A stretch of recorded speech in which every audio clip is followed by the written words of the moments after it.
Subscribe to our channel for more videos.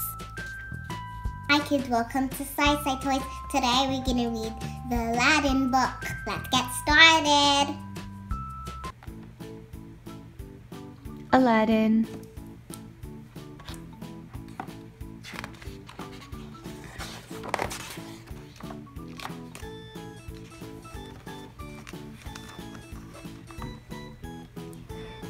Deep in the Arabian desert, an evil sorcerer named Jafar touched two halves of a magical scarab together. Glowing, the scarab flew across the desert. Where it stopped, an immense tiger had formed from the sand. This was the entrance to the Cave of Wonders.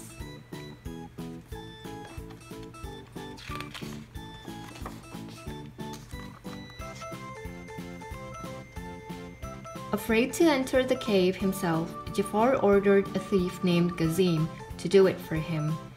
Jafar was desperate to get his hands on the magical lamp. But as Gazim stepped inside, a mystical voice boomed from the cave. "Only one may enter, a diamond in the rough." Then the head sank into the sand, taking Gazim with it. "I must find this diamond in the rough," said Jafar.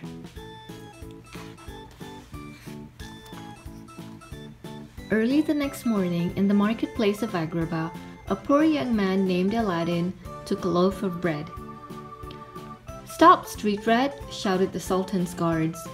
Aladdin and his pet monkey Abu fled over rooftops and balconies, up steps and down alleyways.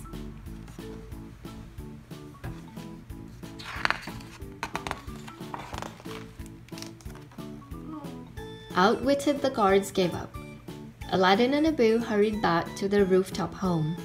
Aladdin gazed at the Sultan's palace. "One day we'll be rich, live in a palace and never have any problems," he promised Abu. Then they would never again have to steal in order to survive.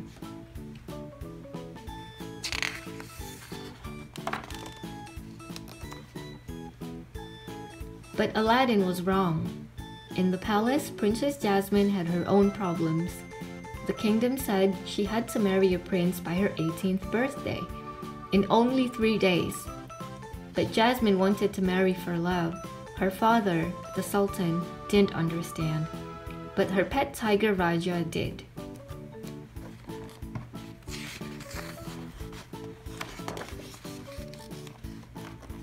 Jasmine's refusal to choose a husband upset the Sultan. Jafar was also the Sultan's advisor, convinced the Sultan he could help. But all he really wanted was the Sultan's blue diamond ring, which would assist him in finding the diamond in the rough the cave had mentioned. He hypnotized the Sultan just long enough to get the ring.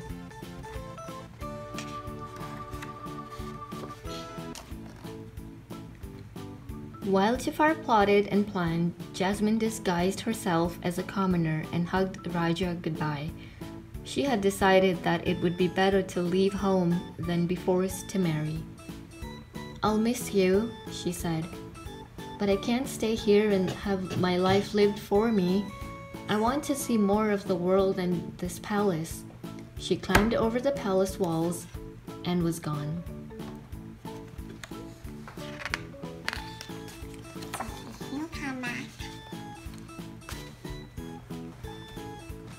Having never been out of the palace, Jasmine loved Agrabah's bustling marketplace. She saw a hungry boy and took an apple from a fruit stand to give him. She had never had to pay for things before, so she didn't realize she was stealing. "Thief!" shouted the vendor. Just then, Aladdin appeared and defended Jasmine. Quickly, he led her away.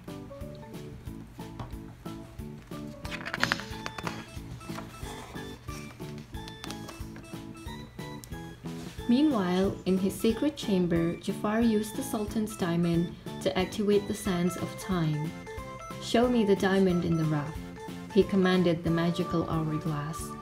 The sands showed him Aladdin. Jafar ordered the palace guards to bring him to the palace.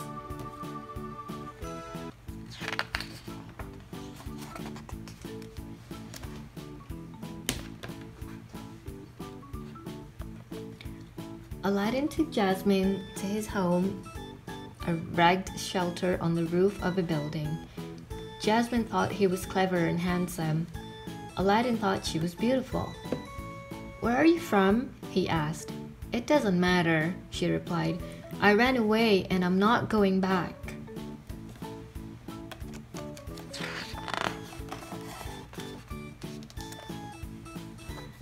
Suddenly, the palace guards thundered up the stairs and grabbed Aladdin. Jasmine threw off her scarf. "Unhand him." "By order of the princess," she ordered. "I would," said the captain, shocked to see the princess, "but my orders come from Jafar."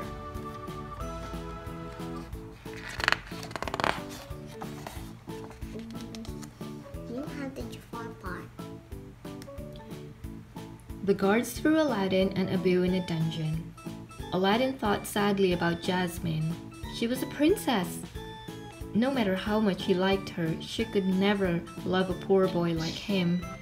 Suddenly, an old prisoner stepped out from the shadows. He offered to make Aladdin rich if Aladdin would do one small errand for him.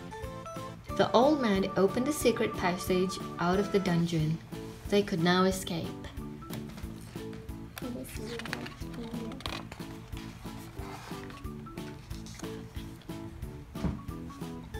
The old man wanted Aladdin to retrieve a magical item for him, an old magical lamp.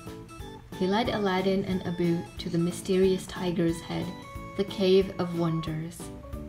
"Who disturbs my slumber?" a voice roared as Aladdin approached. "It is I," said Aladdin.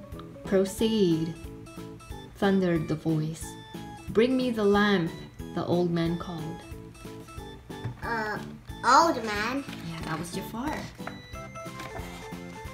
I know what he did. "Touch nothing but the lamp," the voice warned as Aladdin and Abu walked down the steep steps into a huge treasure chamber. A magic carpet playfully tugged at Abu from behind a pile of gold. "Maybe you can help us," Aladdin said to the carpet. "We're trying to find a lamp."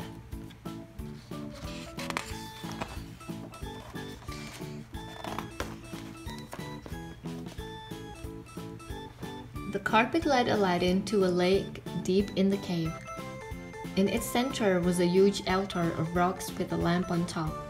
Aladdin crossed the lake and scrambled up the rocks.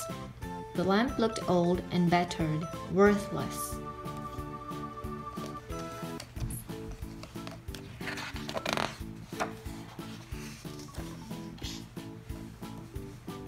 Just then, Abu saw a statue holding a glowing gem. He had to have it. "Abu, no!" Aladdin shouted from the top of the stairs as Abu grabbed for the gem. Even the carpet tried to stop him, but it was too late.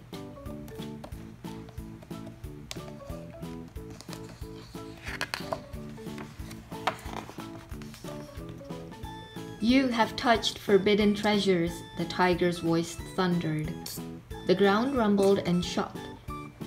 Aladdin was flung into the air. The cave floor turned to molten lava. Catching Aladdin and Abu, the carpet soared for the cave entrance. But Aladdin fell off.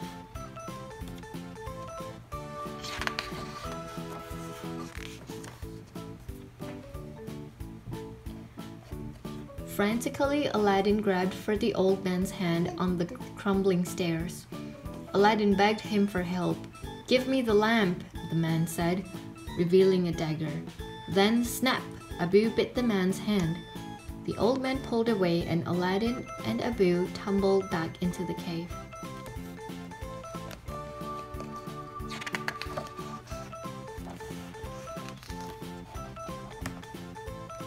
The old man laughed as he took off his beard.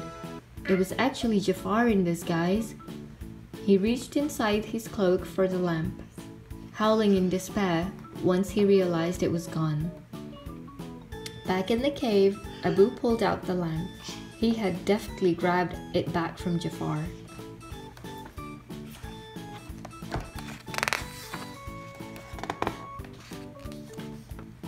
Aladdin rubbed the lamp.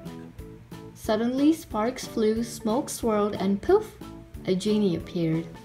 "You get 3 wishes," the genie told Aladdin. "You probably can't even get us out of this cave," Aladdin said spectacally. "We're out of here," the genie shouted. In seconds, they were out of the cave without using a single wish.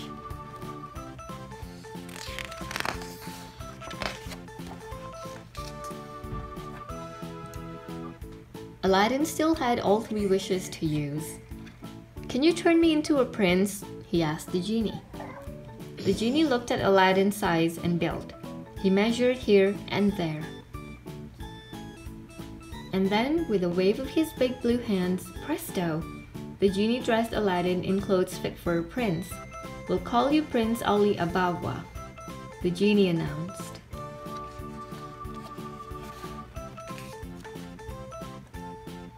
"Hang on to your turban," the genie shouted. Suddenly, acrobats, dancers, sword twirlers, and a menagerie of animals appeared.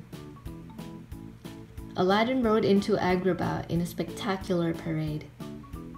Arriving at the palace, Aladdin asked for Jasmine's hand. The Sultan was impressed, but Jasmine wasn't. "I am not some prize to be won," she stormed away.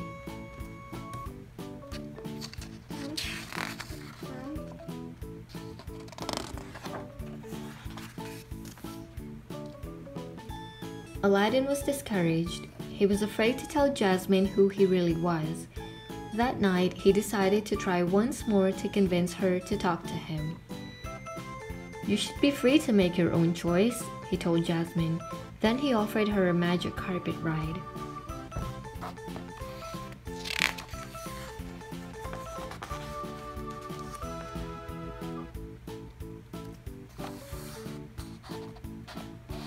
Together, Aladdin and Jasmine flew through the starry night, over deserts, mountains, and seas, past cities and countrysides, discovering a whole new world and each other. She quickly realized he was the boy from the market.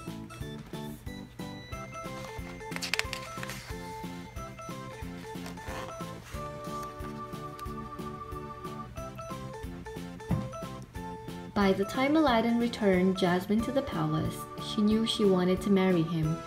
"Good night, my prince," she whispered. Aladdin felt as if he were floating on air. Jasmine loved him.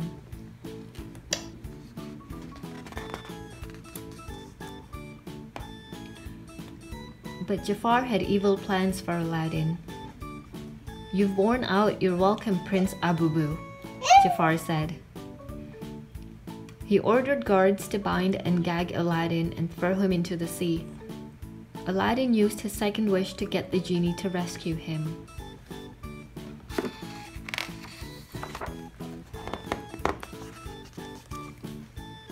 At the palace, Jafar hypnotized the Sultan again.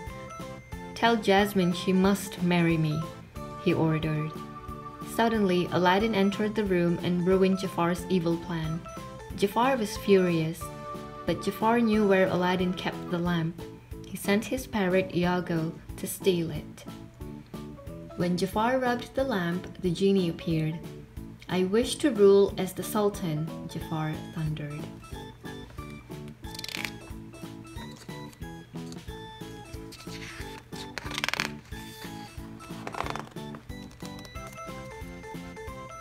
The genie had to obey. He transformed Jafar into the Sultan. Then he lifted the palace into the air. With his magic staff, Jafar banished Aladdin and Abu to a frozen wasteland.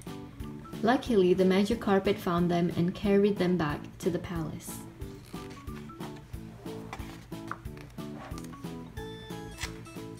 Meanwhile, things looked hopeless for Jasmine and the Sultan. Suddenly, Aladdin appeared. Quickly, she pretended to flirt with the vain sorcerer. She had to try to distract Jafar long enough for Aladdin to save her and her father.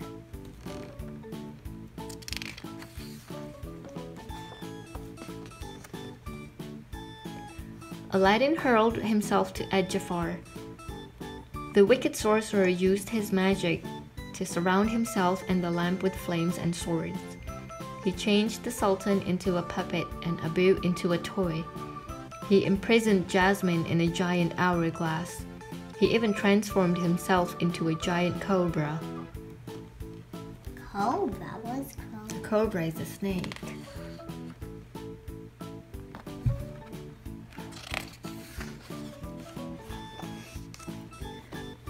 Noticing how Jafar craved mighty powers, Aladdin had an idea. The genie has more power than you'll ever have, he taunted Jafar. Infuriated, Jafar used his final wish. I wish to be an all-powerful genie. Jafar was transformed into a genie, but he had forgotten that although powerful, genies were doomed to live in a lamp and obey their master's wishes. Aladdin picked up the lamp and imprisoned Jafar inside. He was trapped forever. As a reward for Aladdin's bravery, Sultan changed the law so Jasmine could marry whomever she chose. Of course she chose Aladdin. Aladdin used his third wish to keep his promise and free the genie. Sadly, Aladdin and the genie said goodbye, but they knew they would be friends forever.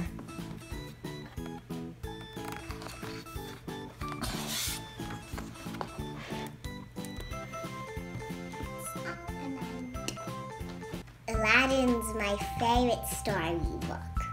Thanks for watching, kids. Subscribe for more videos. Bye.